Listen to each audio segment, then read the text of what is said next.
സാധാരണ നമ്മൾ കാണുന്ന സോംബി സിനിമകളിൽ എന്താണ് സംഭവിക്കാറ്? ബുദ്ധിയില്ലാത്ത കുറേ മനുഷ്യർ, ചോര കണ്ട കടിച്ചു കീറാൻ വരുന്ന കുറേ ജീവികൾ, അവർക്ക് ചിന്തിക്കാൻ കഴിയില്ല, വെറുതെ മുന്നിൽ കാണുന്നവരെ ഓടിച്ചിട്ട് പിടിക്കുക എന്നത് മാത്രമാണ് അവരുടെ ലക്ഷ്യം, അല്ലേ? എന്നാൽ ഇന്ന് ഞാൻ നിങ്ങൾക്ക് മുന്നിൽ പരിചയപ്പെടുത്താൻ പോകുന്നത് 2026 റിലീസായ അതുവരെയുള്ള സോംബി സിനിമകളുടെ സകല ചരിത്രവും തിരുത്തി കുറിക്കുന്ന ഒരു കൊറിയൻ സിനിമയാണ്. ചിത്രത്തിൻ്റെ പേര് കോളനി എന്നാണ്. പേര് കേൾക്കുമ്പോൾ തന്നെ നമുക്ക് ഒരു പക്ഷേ സംശയം തോന്നും, എന്താണ് ഈ കോളനി എന്ന്? ഉറുമ്പുകൾ കൂട്ടത്തോടെ ജീവിക്കാനെ നമ്മൾ കോളനി എന്ന് വിളിക്കാറുണ്ടല്ലോ. ഈ സിനിമയിൽ സോംബികളും അതുപോലെയാണ്. വെറുതെ ഓടിച്ചിട്ട് കടിക്കുന്ന പൊട്ടന്മാരായ സോംബികളല്ല ഇവർ. ഇവർക്ക് സൂപ്പർ ബുദ്ധിയുണ്ട്, പരസ്പരം വിവരങ്ങൾ കൈമാറാൻ കഴിയും. അതായത് ഇവോൾവ് ആയ സോംബികളാണ് ഇവരെല്ലാം. ഒന്നും കൂടി വ്യക്തമായി പറഞ്ഞാൽ, ഒരു വലിയ ബിൽഡിങ്ങിൽ നിങ്ങൾ ഒളിച്ചിരിക്കുകയാണെന്ന് കരുതുക. അപ്പോൾ കൂട്ടത്തിലെ ഒരൊറ്റ സോംബി നിങ്ങളെ കണ്ടുപിടിച്ചാൽ മതി.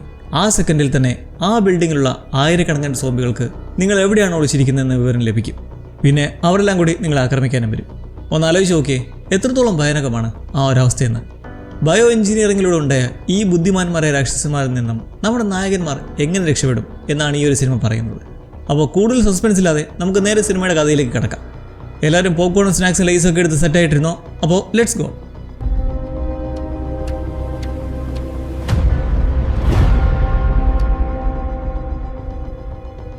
സിനിമ തുടങ്ങുന്നത് തന്നെ വളരെ ഉദ്വേഗജനകമായ നമ്മളെ മുൾമുനയിൽ നിർത്തുന്ന ഒരു സീനിലൂടെയാണ്. സോ യാങ് ചോൾ എന്ന പേരുള്ള ഒരു വ്യക്തി എമർജൻസി നമ്പറായ 911 വിളിക്കുകയാണ്. അയാൾ പണ്ട് ഒരു വലിയ ബയോടെക്നോളജി കമ്പനിയിൽ ജോലി ചെയ്തിരുന്ന ആളാണ്. വളരെ ശാന്തനായി യാതൊരു ഭാവവ്യത്യാസമില്ലാതെ അയാൾ ഫോണിലൂടെ ആ ഉദ്യോഗസ്ഥനോട് പറയുകയാണ്, ഞാൻ ഉടനെ തന്നെ ഒരു വലിയ ബയോ ടെററിസ്റ്റ് ആക്രമണം നടത്താൻ പോവുകയാണ്. ആ ഒരു ഡയലോഗിൽ നിന്ന് തന്നെ ഈ സിനിമ എത്രത്തോളം സീരിയസ് ആണെന്ന് നമുക്ക് മനസ്സിലാക്കാം. അടുത്ത സീനിൽ നമ്മൾ കാണുന്നത് വളരെ പ്രശസ്തരായ 2 ശാസ്ത്രജ്ഞരെയാണ്. പ്രൊഫസർ ഹാൻ ഗ്യൂസങ്, പ്രൊഫസർ കോൺ സീജോങ്. ഇവർ രണ്ടുപേരും ഒരു വലിയ പരിപാടിയിൽ പങ്കെടുക്കാൻ വേണ്ടി പോവുകയാണ്. ചിനീസ് ബയോ എന്ന് പറയുന്ന ലോകത്തിൽ തന്നെ ഏറ്റവും വലിയൊരു ബയോടെക്നോളജി കമ്പനിയുടെ പുതിയൊരു കണ്ടുപിടുത്തം ലോകത്തിന് മുന്നിൽ അവതരിപ്പിക്കുന്ന ഒരു വലിയ ഇവൻ്റാണ് അവിടെ നടക്കുന്നത്. ആ പരിപാടിയുടെ വേദിയിൽ കമ്പനിയുടെ CEO ആയ കാങ് വുച്ചുൾ വളരെ അഭിമാനത്തോടെ അവരുടെ പുതിയ പ്രോജക്റ്റ് അവതരിപ്പിക്കുകയാണ്. മനുഷ്യരുടെ ബുദ്ധിശക്തിയും കാര്യക്ഷമതയും പല മടങ്ങ് വർദ്ധിപ്പിക്കാൻ കഴിയുന്ന ഒരു പുതിയ ബയോടെക്നോളജിയാണ് അവർ കണ്ടുപിടിച്ചിരിക്കുന്നത്. ഇത് വെറുതെ ഭയം കൊണ്ട് പറയുക മാത്രമല്ല, അവിടെ കൂടിയിരിക്കുന്ന ആയിരക്കണക്കിന് ആളുകൾക്ക് മുന്നിൽ വെച്ച് അയാൾ അത് തെളിയിച്ച് കാണിക്കുകയും ചെയ്യുന്നുണ്ട്. പൂർണ്ണമായും തളർന്നുപോയ, അനങ്ങാൻ പോലും കഴിയാത്ത ഒരു എലിയെ അവർ സ്റ്റേജിലായി കാണിക്കുന്നു. എന്നിട്ട് അവർ കണ്ടുപിടിച്ച ആ പുതിയ സെറം ആ എലിയിൽ കുത്തിവെക്കുന്നു. അത്ഭുതമെന്ന് പറയട്ടെ, നിമിഷം തന്നെ കൊണ്ട് ആ എലിയുടെ ശരീരത്തിലെ നിർജ്ജീവമായ സെല്ലുകൾ എല്ലാം ആക്റ്റീവ് ആവുകയാണ്. തളർന്നു കിടന്ന ആ എലി പെട്ടെന്ന് എഴുന്നേൽക്കുകയും പൂർണ്ണ ആരോഗ്യവാനായ ഒരു എലിയെ പോലെ ഓടി നടക്കുകയും ചെയ്യുന്നു. ഇത് കണ്ട കാണികൾ എല്ലാവരും കൈയടിക്കുകയാണ്. എന്നാൽ സ്റ്റേജിൽ വളരെ സന്തോഷമായി നിൽക്കുന്ന CEO കാങ് വുച്ചുൾ പെട്ടെന്ന് സദസ്സിലേക്ക് നോക്കുമ്പോൾ ഒരാളെ കണ്ട് ഞെട്ടുന്നു. മറ്റാരുമല്ല, സിനിമയുടെ തുടക്കത്തിൽ 911 വിളിച്ച് ഭീഷണിപ്പെടുത്തിയ ആ നിഗൂഢനായ വ്യക്തി യോങ് ചോൾ ആയിരുന്നു അത്. അയാൾ വളരെ ദേഷ്യത്തോടെ CEOയെ തന്നെ നോക്കി നിൽപ്പുണ്ടായിരുന്നു. പരിപാടിക്ക് ശേഷം നമ്മൾ മറ്റൊരു ക്യാരക്ടറിനെ പരിചയപ്പെടുകയാണ്. ഈ ഇവന്റ് നടക്കുന്ന ബിൽഡിങ്ങിന്റെ സെക്യൂരിറ്റി ഗാർഡായ ചോയ് ഹുൻസോക്ക്. അവൻ്റെ കൂടെ വീൽചെയറിലിരിക്കുന്ന അവൻ്റെ അനിയത്തി ചോയ് ഹുൻഹയും ഉണ്ട്. അവൾക്ക് അന്ന് ജോലിയിൽ നിന്നും അവധിയായതുകൊണ്ട് ചേട്ടൻ്റെ കൂടെ സമയം ചെലവഴിക്കാനും ഷോപ്പിംഗ് നടത്താനും വന്നതാണ്. വളരെ സ്നേഹമുള്ളൊരു ചേട്ടനും അനിയത്തി. മറുവശത്ത് നമ്മുടെ പ്രൊഫസർ ഗ്യൂസങ് തന്റെ സുഹൃത്തായ സെജോങ്ങിനെ നമ്മൾ മുമ്പ് കണ്ട CEO ആയ കാങ് വുച്ചുളിന് പരിചയപ്പെടുത്തി കൊടുക്കാൻ വേണ്ടി കാത്തു നിൽക്കുകയാണ്. എന്നാൽ അവർ സിയോയുടെ അടുത്തേക്ക് ചെല്ലുന്നതിന് മുമ്പ് തന്നെ അദ്ദേഹത്തിനൊരു ഫോൺ കോൾ വരുന്നു. വളരെ അത്യാവശ്യമായൊരു കോളായതുകൊണ്ട് അദ്ദേഹം ആരെയും ശ്രദ്ധിക്കാതെ വേഗത്തിൽ അവിടെ നിന്ന് മാറിപ്പോവുകയാണ്. ഗ്യൂസങ് അപ്പോൾ സെജോങ്ങിനോട് പറയുന്നുണ്ട്, നീ തന്നെ പോയി അദ്ദേഹത്തെ പരിചയപ്പെട്ടോളൂ എന്ന്. അങ്ങനെ CEO കാങ് വുച്ചുളിന് വന്ന ആ ഫോൺ കോൾ പോലീസിൽ നിന്നായിരുന്നു. അവർ വളരെ ഗൗരവകരമായൊരു കാര്യം അദ്ദേഹത്തെ അറിയിച്ചു. യാങ് ചോൾ എന്ന പേരുള്ള ഒരു വ്യക്തി ഈ ബിൽഡിങ്ങിൽ ഒരു ഭീകരാക്രമണം നടത്താൻ പദ്ധതിയിടുന്നുണ്ട്. ഇത് കേട്ട CEO താൻ യാങ് ചോളിനെ പരിപാടിക്കിടയിൽ കണ്ട കാര്യം പോലീസിനോട് സമ്മതിക്കുന്നു. പക്ഷേ അവർ തമ്മിൽ കുറേ നാളുകളായി യാതൊരു ബന്ധവുമില്ലാത്തതുകൊണ്ട് അയാൾ എന്തിനാണ് വന്നതെന്ന് തനിക്കറിയില്ല എന്നും CEO പറയുന്നു. ഫോൺ വെച്ചതിന് ശേഷം കാങ് വുച്ചുൾ നേരെ VIP റൂമിലേക്ക് ചെല്ലുകയാണ്. എന്നാൽ അവിടെ അയാൾക്ക് വേണ്ടി കാത്ത് യാങ് ചോൾ നിൽപ്പുണ്ടായിരുന്നു. യാതൊരു മുഖവരിയില്ലാതെ യാങ് ചോൾ CEOയുടെ നേരെ ഒരു ആരോപണം ഉന്നയിക്കുന്നു. എൻ്റെ വർഷങ്ങളായുള്ള ഗവേഷണ ഫലങ്ങൾ നീ മോഷ്ടിച്ചു അല്ലേ? ഇത് കേട്ടെന്നാൽ CEO അത് ശക്തമായി നിഷേധിക്കുന്നു. നിന്റെ ഗവേഷണവും എൻ്റെ ഗവേഷണവും തമ്മിൽ യാതൊരു ബന്ധവുമില്ല. നീ മനുഷ്യകുലത്തെ മുഴുവൻ ഇല്ലാതാക്കാൻ വേണ്ടിയുള്ള അപകടകരമായ കാര്യങ്ങളാണ് ചെയ്യുന്നത്. ഇത് കേട്ടതും യാങ് ചോളിൻ്റെ നിയന്ത്രണം നഷ്ടപ്പെടുന്നു. അയാളത്തിൻ്റെ കയ്യിലുണ്ടായിരുന്ന താൻ സ്വന്തമായി വികസിപ്പിച്ചെടുത്ത ആ ഭീകരമായ സെറം CEOയുടെ കഴുത്തിലേക്ക് കുത്തിവെക്കുകയാണ്. കുത്തിവെച്ച നിമിഷം തന്നെ മരുന്ന് പ്രവർത്തിക്കാൻ തുടങ്ങി. ആ CEOയുടെ ശരീരം വല്ലാതെ വെട്ടി വിറയ്ക്കാൻ തുടങ്ങി. കണ്ണുകൾ വെള്ള നിറമാവുകയും ഞരമ്പുകളെല്ലാം വലിഞ്ഞു മുറുകയും ചെയ്തു. നിമിഷ നേരം കൊണ്ട് അയാൾ മനുഷ്യമാംസത്തിന് വേണ്ടി ദാഹിക്കുന്ന ഒരു ഭീകരനായ സോംബിയായി മാറുകയാണ്. ഈ സമയം ബിൽഡിങ്ങിന്റെ മറ്റൊരു ഭാഗത്ത് ഗ്യൂസങ്ങും സെജോങ്ങും വളരെ സമാധാനപരമായി ഉച്ചഭക്ഷണം കഴിച്ചുകൊണ്ടിരിക്കുകയാണ്. അപ്പോൾ ഗിയസങ്ങിന് അവൻ്റെ ഭാര്യയായ പ്രൊഫസർ ഗോങ്ങിൻ്റെ ഫോൺ വരുന്നുണ്ട്. അമേരിക്കയിലേക്ക് പോകാനുള്ള അവരുടെ വിസയും പാസ്പോർട്ടും ശരിയായിട്ടുണ്ടെന്നും വേഗം വീട്ടിലേക്ക് വരാൻ അവൾ പറയുന്നു. ഇനി ബാക്കിയുള്ള ജീവിതം അമേരിക്കയിൽ സെറ്റിലാകാനാണ് അവരുടെ പ്ലാൻ. എന്നാൽ ആ പ്ലാൻ അവിടെ വെച്ച് അവസാനിക്കുകയാണ്. കാരണം ബിൽഡിങ്ങിന് പുറത്തെത്തിയ പോലീസുകാർ കാണുന്നത് ആളുകൾ കൂട്ടത്തോടെ സോംബികളായി മാറുന്നതാണ്. സിയോയിൽ നിന്ന് തുടങ്ങിയ ആ വൈറസ് വളരെ വേഗം മറ്റുള്ളവരിലേക്കും പടർന്നു കഴിഞ്ഞിരിക്കുന്നു. ഉടനെ തന്നെ സെക്യൂരിറ്റി ഗാർഡായ ഹുൻസോക്കിന് വയർലെസ്സിലൂടെ മെസ്സേജ് വരുന്നു. ബിൽഡിംഗ് മുഴുവനായി ലോക്ക്ഡൗൺ ചെയ്യണം, അകത്തുള്ളവർ എത്രയും വേഗം സുരക്ഷിതമായ സ്ഥലത്തേക്ക് മാറ്റണം. ഭക്ഷണം കഴിച്ചുകൊണ്ടിരുന്ന ഗ്യൂസങ്ങും സെജോങ്ങും പെട്ടെന്നാണ് പുറത്തു വലിയ ബഹളവും നിലവിളിയും കേൾക്കുന്നത്. ഓടിച്ചു നോക്കുമ്പോൾ അവർ കാണുന്നത് രക്തം മരവിപ്പിക്കുന്ന ഒരു കാഴ്ചയാണ്. ആളുകൾ പ്രാണരക്ഷാർത്ഥം പരക്കം പായുന്നു. അവിടെ പിന്നാലെ ക്രൂരന്മാരായ സോംബികൾ ഓടി വന്നവരെ കടിച്ചു കീറുകയാണ്. കടി കിട്ടിയവരും നിമിഷങ്ങൾക്കകം സോംബികളായി മാറി മറ്റുള്ളവരെ ആക്രമിക്കുന്നു. ബിൽഡിങ്ങിന് പുറത്ത് പോലീസുകാർ ബാരിക്കേഡുകൾ വെച്ച് ആ പ്രദേശം മുഴുവൻ സീൽ ചെയ്യുവാണ്. ഒരു ഈച്ചയെ പോലും പുറത്തേക്ക് വിടില്ല എന്നവർ തീരുമാനിച്ചു. കാരണം ഈ വൈറസ് പുറത്തു നടന്ന സ്വാഭാവികമായിട്ട് ലോകം മുഴുവൻ നശിക്കും. അങ്ങനെ അകത്തു കുടുങ്ങിപ്പോയ ഗ്യൂസങ്, സെജോങ്, സെക്യൂരിറ്റി ഗാർഡ് ഹുൻസോങ്, അവൻ്റെ അനിയത്തി ഹുൻഹെ എന്നിവർ ഒരു വിധത്തിൽ സോംബികളെ കണ്ണുപിടിച്ച് ഒരു കടയ്ക്കുള്ളിലേക്ക് കയറി ഒളിക്കുന്നു. എന്നാൽ അവിടെ വെച്ച് അബദ്ധത്തിൽ ഒരാൾ ആ കടയിലെ ലൈറ്റ് ഓഫാക്കുന്നു. അപ്പോഴാണ് എല്ലാവരും ഞെട്ടിച്ചുകൊണ്ട് ഒരു കാര്യം സംഭവിക്കുന്നത്. അതുവരെ അതിക്രൂരമായ ആളുകളെ ആക്രമിച്ചുകൊണ്ടിരുന്ന കൊലവെറിയ മൂടിൽ നിന്ന് സോംബികൾ ലൈറ്റ് പോയതും പെട്ടെന്ന് പ്രതിമകൾ പോലെ അനങ്ങാതെ നിൽക്കാൻ തുടങ്ങി. അവയുടെ അറ്റാക്കിംഗ് നേച്ചർ പെട്ടെന്ന് ഇല്ലാതായി. അവർക്കൊപ്പം കൂടി ഒളിച്ചിരുന്ന ഒരു പോലീസുകാരൻ ഇതിനുള്ള കാരണം അവർക്ക് വിശദീകരിച്ചു കൊടുത്തു. ഇതൊരു സാധാരണ വൈറസ് അല്ല, ഇതൊരു ബയോ വെപ്പണാണ്. വെളിച്ചത്തോട് അതികഠിനമായ സെൻസിറ്റിവിറ്റി ഉള്ളവരാണ് ഈ സോംബികൾ. ഇരുട്ടിൽ അവർക്കൊന്നും ചെയ്യാൻ കഴിയില്ല.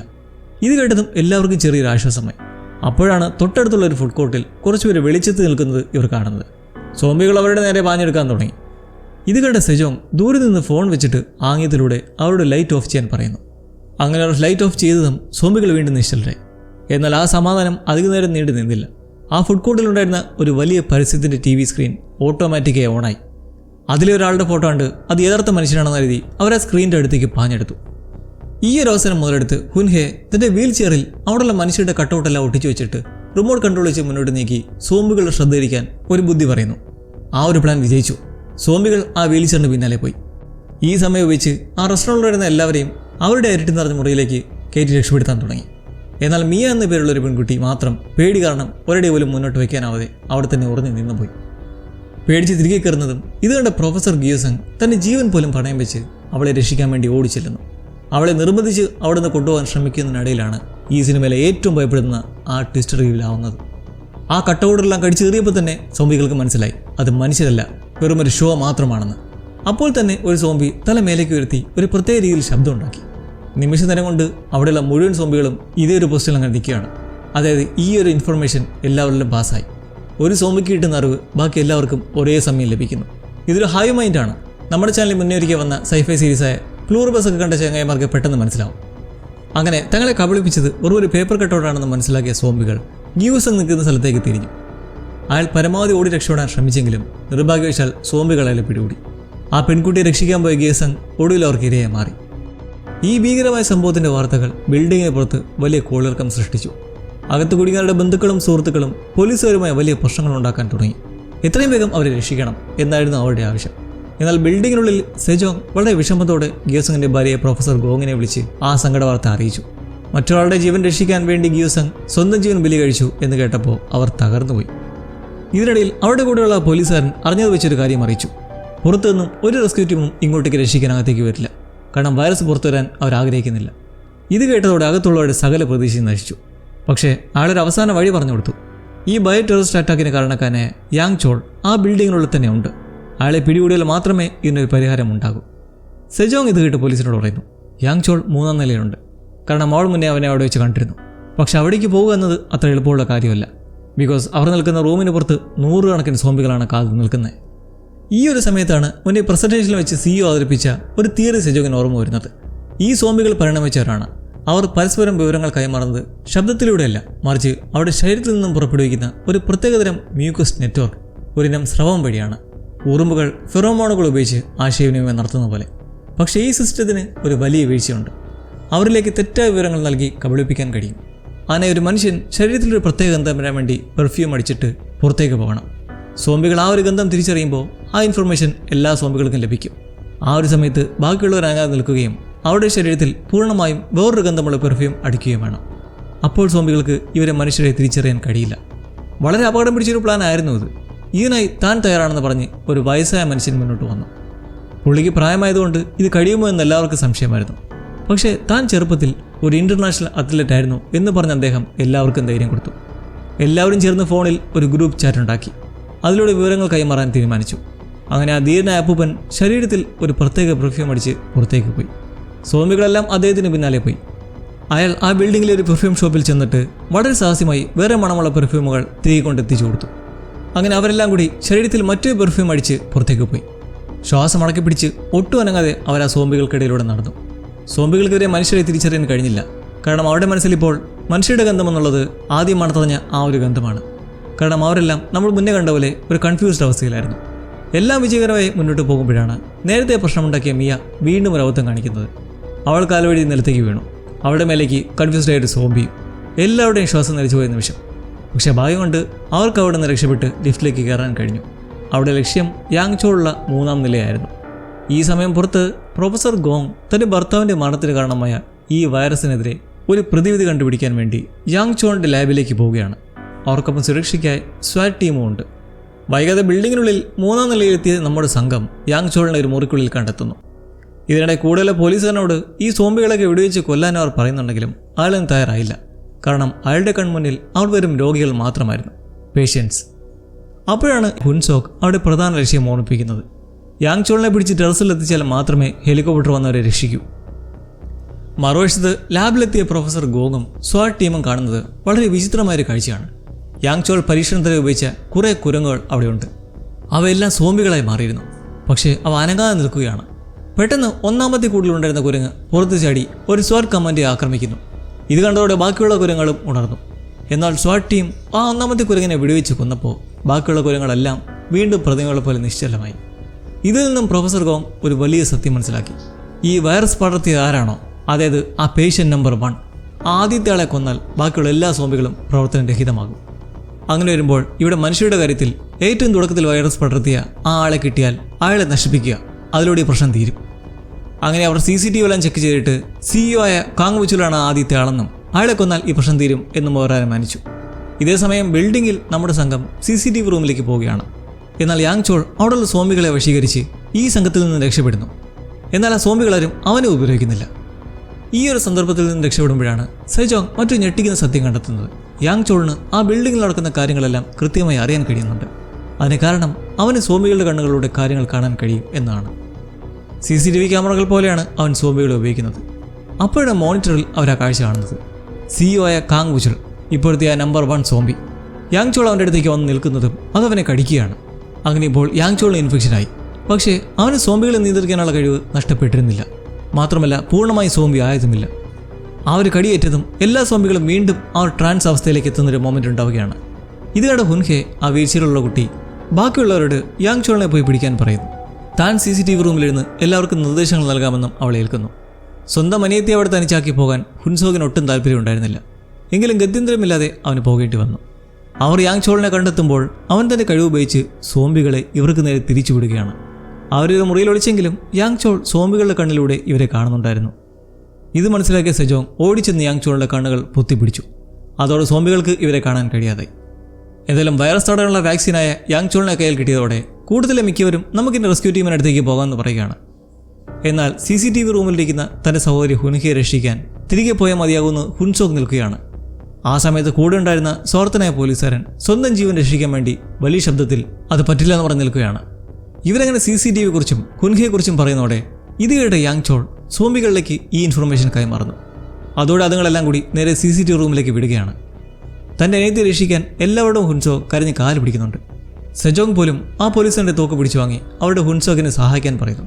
പക്ഷെ ആരും തയ്യാറായില്ല. ഹുൻസോക്ക് ഒറ്റയ്ക്ക് തൻ്റെ അനിയത്തെ രക്ഷിക്കാൻ ഓടി. എന്നാൽ CCTV റൂമിൽ കുടുങ്ങിയ ഹുൻഹയ്ക്ക് തൻ്റെ മരണം ഉറപ്പായി എന്ന് മനസ്സിലായി. അവൾ ക്യാമറ നോക്കി തൻ്റെ ചേട്ടനോട് പറയുന്നു, ചേട്ടൻ എന്നെ രക്ഷിക്കാൻ വരണ്ട, ചേട്ടൻ എങ്ങനെയെങ്കിലും രക്ഷപ്പെടണം. അങ്ങനെ അവൻ രക്ഷപ്പെടാനുള്ള വഴി പറഞ്ഞു കൊടുത്ത് നിൽക്കുന്നതും ആ നിമിഷം റൂമിന് ഗ്ലാസ് തകർത്ത് സോംബികളകത്തേക്ക് കയറുകയും ഹുൻഹെ അത് ക്രൂരമായി കൊലപ്പെടുത്തുകയും ചെയ്യുന്നു. തൻ്റെ ജീവൻ്റെ പാതി അനിയത്തി തൊട്ടടുത്ത് ഇങ്ങനെ ക്രൂരമായി മരിക്കുന്നതോടെ ഹുൻസോങ്ങിന് സമനില തെറ്റുന്നു. സങ്കടവും ദേഷ്യം കൊണ്ട് അവൻ ആ ഗ്രൂപ്പ് ചാറ്റിൽ ഒരു മെസ്സേജ് അയക്കുകയാണ്. എൻ്റെ അനിയത്തിയുടെ മരണത്തിന് കാരണക്കാരനായ യാങ്ചോളിനെയും നിങ്ങളെല്ലാവരും ഞാൻ കൊല്ലും. ആരും ഈ ബിൽഡിങ്ങിൽ നിന്ന് ജീവനോടെ പുറത്തു പോകില്ല. പുറത്ത് മന്ത്രിമാരുടെ മീറ്റിങ്ങിൽ പ്രൊഫസർ ഗോങ് താൻ കണ്ടെത്തിയ വിവരങ്ങൾ പറയുന്നുണ്ട്. ആദ്യത്തെ രോഗിയെ കാങ് വുചുലിനെ കൊന്നാൽ ഈ പ്രശ്നം തീരും എന്ന്. ഇതനുസരിച്ച് മന്ത്രി കാങ് വുചുലിനെ കണ്ടെത്താൻ ഉത്തരവിടുന്നു. എന്നാൽ അകത്ത് ഈ ഹുൻസോക് ഒരു ഭ്രാന്തനെ പോലെ സോംബികളെ വെട്ടി നുറുക്കുകയായിരുന്നു. അവൻ അനൗൺസ്മെൻറ്റ് മൈക്കിലൂടെ ആ പോലീസുകാരനും മറ്റുള്ളവർ എവിടെയാണോ ഒളിച്ചിരിക്കുന്നതെന്ന് വിളിച്ചു പറയുന്നു. ഇത് കേട്ട യാങ് ചോൾ ആ ഒരു ഇൻഫർമേഷൻ സോംബികളിലേക്ക് അയക്കുകയും അവരെ അങ്ങോട്ടേക്ക് വിടുകയും ഇതിൻ്റെ എല്ലാം ഫലമായി ആ സ്വാർത്ഥനായ പോലീസുകാരനും മറ്റൊരുവരും കൊല്ലപ്പെടുകയും ചെയ്യുന്നു. അവിടെ നിന്ന് രക്ഷപ്പെട്ട സെജോങ്ങും ബാക്കിയുള്ളവരും വീണ്ടും ഗ്രൂപ്പ് ചാറ്റിലൂടെ സംസാരിക്കുന്നു. എന്നാൽ അവർ ഒരു വലിയ അബദ്ധം കാണിച്ചിരുന്നു. തൊട്ടു മുന്നേ ഒപ്പം ഉണ്ടായിരുന്ന എന്നാൽ സോംബിയെ മാറിയ ഒരാളുടെ നമ്പർ ഇപ്പോഴും ആ ഗ്രൂപ്പിലുണ്ട്. അതുകൊണ്ട് ഇവർ പ്ലാൻ ചെയ്യുന്നതെല്ലാം യാങ് ചോൾ കൃത്യമായി അറിയുന്നുണ്ടായിരുന്നു. പുറത്ത് റെസ്ക്യൂ ടീം 2 ഗ്രൂപ്പായി തിരിഞ്ഞ് ഓപ്പറേഷൻ തുടങ്ങി. ടീം എ യാങ് ചോളിനെ കണ്ടുപിടിക്കാനും ടീം ബി കാങ് വുചുലിനെ കൊല്ലാനും. എന്നാൽ ഇവരുടെ ഈ പ്ലാൻ യാങ് ചോങ് അറിയുന്നു. ഇതേക്കുറിച്ചുള്ള സെജോങ്ങിൻ്റെ ഒരു ഫോൺ സംഭാഷണത്തിൽ തൊട്ടടുത്തുള്ളൊരു സോംബി ഈ ഒരു വിവരം കേൾക്കുകയും അതവന് കൈമാറുകയും ചെയ്യുന്നു. ഇതോടെ അവൻ സോംബികളെ വെച്ച് സോ ടീമിനെ ആക്രമിക്കാൻ തുടങ്ങുന്നു. ഇതിനിടയിൽ മിയ എന്ന പെൺകുട്ടി വീണ്ടും തന്റെ സ്വാർത്ഥത കാണിക്കുന്നു. റെസ്ക്യൂ ടീമാണെന്ന് കരുതി അവൾ വാതിൽ തുറക്കുകയാണ്. പക്ഷേ മുന്നിൽ സോംബികളായിരുന്നു. രക്ഷപ്പെടാൻ വേണ്ടി അവൾ കൂടെ ഉണ്ടായിരുന്ന കൂട്ടുകാരിയെ സോംബികൾക്ക് നേരെ തള്ളിയിട്ടു. പക്ഷേ അവിടെ കർമ്മ എന്ന പോലെ അവൾക്ക് അവിടെ നിന്ന് രക്ഷപ്പെടാൻ കഴിഞ്ഞില്ല. ആ തള്ളിയിട്ട കൂട്ടുകാരി തന്നെ സോംബിയെ വന്ന് അവളെയും കടിച്ചു കയറി കൊന്നു. മറുവശത്ത് ടീം ബി കാങ് വുചുലിനെ കൊന്നെങ്കിലും സോംബികൾ അനങ്ങാതെ നിന്നില്ല. അവർ വീണ്ടും ആക്രമണം തുടർന്നു. അതായത് കാങ് വുചുലല്ല ആദ്യത്തെ രോഗി എന്ന് അവർക്ക് മനസ്സിലായി. ഇതിനിടയിൽ ഹുൻസോക് സോംബികളെ കൊന്നൊടുക്കി മുന്നോട്ട് പോകുമ്പോൾ ഒരു കാര്യം ശ്രദ്ധിച്ചു. സോംബികൾ അപ്പോൾ അവനെ ആക്രമിക്കുന്നില്ല. കാരണം അവൻ്റെ ദേഹത്ത് മുഴുവൻ സോംബികളുടെ ചോരയും സ്രവങ്ങളുമായിരുന്നു. അതുകൊണ്ട് അവൻ അവരിലൊരാളാണെന്ന് സോംബികൾ തെറ്റിദ്ധരിച്ചു. ഇതിനിടെ സെജോങ് ഹുൻസോക്കിനെ രക്ഷിക്കാൻ ശ്രമിക്കുന്നു. എന്നാൽ പ്രതികാരതാക്കിയ ഹുൻസോക് സെജോങ്ങിനെ ആക്രമിച്ച് യാങ് ചോളിനെ കൊല്ലാൻ പാഞ്ഞെടുക്കുന്നു. പക്ഷേ അവിടെ അവനെ കാത്തിരുന്നത് ഒരു വലിയ ദുരന്തമായിരുന്നു. സോംബിയെ മാറിയ അവൻ്റെ സ്വന്തം അനിയത്തി ഹുൻഹെ അവിടേക്ക് വരികയും തളർന്നു പോയിരുന്ന കാല് വെച്ച് അവളെ എണ്ണി നിൽക്കുന്നുണ്ട് അവൻ അത്ഭുതപ്പെടുകയും ചെയ്യുന്നു. എന്നാൽ അതിശയിച്ച് നിൽക്കുന്ന ആ ഒരു സമയത്ത് ആ സോംബി ഒന്ന് അവനെ കുത്തിക്കൊല്ലുകയാണ്. സിനിമയിലെ ഏറ്റവും സങ്കടകരമായൊരു സീൻ. അങ്ങനെ ഇപ്പോൾ ആ സോംബി കൂട്ടത്തിനിടയിൽ അവശേഷിക്കുന്നത് സെജോങ്ങും യാങ് ചോളും മാത്രം. അവർ തമ്മിലുള്ള സംസാരത്തിൽ യാങ് ചോൾ തൻ്റെ യഥാർത്ഥ ലക്ഷ്യം വെളിപ്പെടുത്തുന്നു. വർഷങ്ങൾക്ക് മുമ്പ് യാങ് ചോളിൻ്റെ അച്ഛൻ സഹായം ചോദിച്ച് സെജോങ്ങിൻ്റെ അടുത്ത് വന്നു. പക്ഷേ സെജോങ് അത് നിരസിച്ചു. കാരണം അവർ തമ്മിൽ ഇടയ്ക്ക് വെച്ച് മിസ്കമ്മ്യൂണിക്കേഷൻ ഉണ്ടായിരുന്നു. മനുഷ്യർ തമ്മിലുള്ള ആശയവിനിമയത്തിലെ പോരായ്മകൾ കാരണമാണ് തൻ്റെ അച്ഛൻ മരിച്ചതെന്ന് അവൻ വിശ്വസിക്കുന്നു. അതുകൊണ്ടാണ് എല്ലാവരും ഒരേപോലെ ചിന്തിക്കുന്ന ഈഗോയും പ്രശ്നങ്ങളും ഇല്ലാത്ത ഈ സോംബി നെറ്റ്വർക്ക് അവരുണ്ടാക്കിയത്. ഇത് കേട്ട സെജോങ്ങിന് മറ്റു വലിയ സത്യം മനസ്സിലായി. ആ വൈറസിൻ്റെ യഥാർത്ഥ പേഷ്യൻ്റ് നമ്പർ 1 ആദ്യത്തെ രോഗി CEO അല്ല, മറിച്ച് യാങ് ചോൾ തന്നെയാണ്. കാരണം അവനാണ് ഇവരെല്ലാവരെയും കൺട്രോൾ ചെയ്യുന്നത്. യാങ് ചോൾ സോംബികളുമായി ടെറസിലേക്ക് പോയി അവിടെ ഉണ്ടായിരുന്ന സ്വാറ്റ് ടീമിനെ ആക്രമിച്ച് അവിടെ കാറുമായി പുറത്തേക്ക് രക്ഷപ്പെടും. പുറത്തെത്തിയ യാങ് ചോളും സോംബികളും നാട്ടുകാരെ മുഴുവൻ ആക്രമിക്കാൻ തുടങ്ങി. നിമിഷങ്ങൾക്കകം 100 കണക്കിന് ആളുകൾ സോംബികളായി മാറി. ഈ സമയം CCTVയിലൂടെ കാര്യങ്ങൾ മനസ്സിലാക്കിയ പ്രൊഫസർ ഗോങ് സെജോങ്ങിനെ വിളിച്ച് സംസാരിച്ച് കാര്യം അറിയുന്നതും യാങ് ചോളിനെ കൊല്ലാൻ മന്ത്രിയോട് ആവശ്യപ്പെടുന്നു. എന്നാൽ അവരെ തയ്യാറായില്ല. കാരണം ഈ ഒരു പ്രശ്നത്തിൻ്റെ വാക്സിനെ നശിപ്പിക്കാൻ അവർ ഒരുക്കമായിരുന്നില്ല. അങ്ങനെ പുറത്തേക്കിറങ്ങി കാറെടുത്ത് യാങ് ചോളിനെ പിന്തുടർന്ന് വന്ന സെജോങ് വളരെ ബുദ്ധിപരമായി ഒരു കാര്യം ചെയ്യുന്നു. രക്തവും സോംബികളുടെ സ്രവമെല്ലാം കലർന്ന ആ ജാക്കറ്റായിരുന്നു അവളൊരു മറയെ ഉപയോഗിച്ചിരുന്നത്. എന്നാൽ ഈ ഒരു ഇൻഫർമേഷൻ യാങ് ചോൾ സോംബികൾക്ക് കൈമാറിയതോടെ ഔത്തങ്ങളെല്ലാം കൂടി അവൾക്ക് നേരെ പാഞ്ഞെടുത്തു. അവൾ ഈ ഒരു ജാക്കറ്റ് സോംബികളൊന്നിൻ്റെ മുകളിലേക്ക് മൂടി അവിടുന്ന് മാറുന്നതും അവിടേക്കൊരു തെറ്റായ ഇൻഫർമേഷൻ കൊടുക്കുകയാണ്. ഇതോടെ സോംബികളെല്ലാം കൂടി ഒരു വട്ടത്തിൽ ചുറ്റിക്കറങ്ങാൻ തുടങ്ങി. ഉറുമ്പുകൾ വഴുതെറ്റുമ്പോൾ ഒന്നിനു പിറകെ ഒന്നായി ചുറ്റിക്കറങ്ങി ചാകുന്ന ആറ്റ്മിൽ എന്ന പ്രതിഭാസം പോലെ. ഇത് കണ്ട് ദേഷ്യം വന്ന യാങ് ചോൾ സെജോങ്ങിനെ നേരിട്ട് ആക്രമിക്കാൻ വരുന്നു. ഒരു തരത്തിൽ ഈ സോംബികളെല്ലാം കൺട്രോൾ ചെയ്ത് നോർമലാക്കിയ ശേഷം അവൻ വീണ്ടും ആക്രമിക്കാൻ ഉത്തരവിടുമ്പോൾ അവരെല്ലാം കൂടി റീസെറ്റായ പോലെ വീണ്ടും മനുഷ്യരുടെ ഫോട്ടോ കണ്ട് അത് മനുഷ്യരെന്ന പോലെ അങ്ങോട്ടേക്ക് ചാടി വീഴുകയാണ്. ഈ ഒരു കോലാഹല മൈതാനത്ത് തീക്കടിയിൽ വെച്ച് കിടക്കുന്ന ഒരു വലിയ ഫൈറ്റിൽ യാങ് ചോൾ കൊല്ലപ്പെടുന്നു. അങ്ങനെ അവൻ മരിച്ച ആ ഒരു നിമിഷം അവിടെയുള്ള മുഴുവൻ സോംബികളും പ്രതിമകളെ പോലെ അനങ്ങാതെ നിശ്ചലമായി. സെജോങ് പറഞ്ഞ ആ ഒരു കാര്യം വർക്കാവുകയും ചെയ്തു. അങ്ങനെ മനുഷ്യകുലത്തെ മുഴുവൻ നശിപ്പിക്കാൻ പോകുന്ന ആ വലിയൊരു ഭീഷണി അവിടെ അവസാനിക്കുകയാണ്. ഈ ഒരു കഥ നമുക്ക് നൽകുന്ന ഒരു വലിയ മെസ്സേജ് ഉണ്ട്. ശാസ്ത്രം എത്രത്തോളം വളർന്നാലും മനുഷ്യത്വം നഷ്ടപ്പെട്ടാൽ അത് വലിയൊരു അപകടം തന്നെയാണെന്ന്. യാങ് ചോൾ ആഗ്രഹിച്ചത് സംഘർഷങ്ങളില്ലാത്ത എല്ലാവരും ഒരേപോലെ ചിന്തിക്കുന്ന ഒരു സമൂഹത്തെയാണ്. പക്ഷെ അതിനുവേണ്ടി അവൻ നശിപ്പിച്ചത് മനുഷ്യൻ്റെ ഏറ്റവും വലിയ പ്രത്യേകതയായ വികാരങ്ങളെയും സഹാനുഭൂതിയുമാണ്. തെറ്റുകളും ശരികളും അഭിപ്രായ വ്യത്യാസങ്ങളും ഒക്കെയാണ് നമ്മളെ മനുഷ്യരാക്കുന്നത് എന്ന് ഈ സിനിമ പരോക്ഷമായി പറയുന്നു. കൊറിയയിലെ തന്നെ ഏറ്റവും വലിയ ഹിറ്റ് സോംബി ചിത്രമായ ട്രെയിൻ ടു ബുസാനായി ഈ സിനിമയൊന്ന് കമ്പയർ ചെയ്ത് നോക്കാം.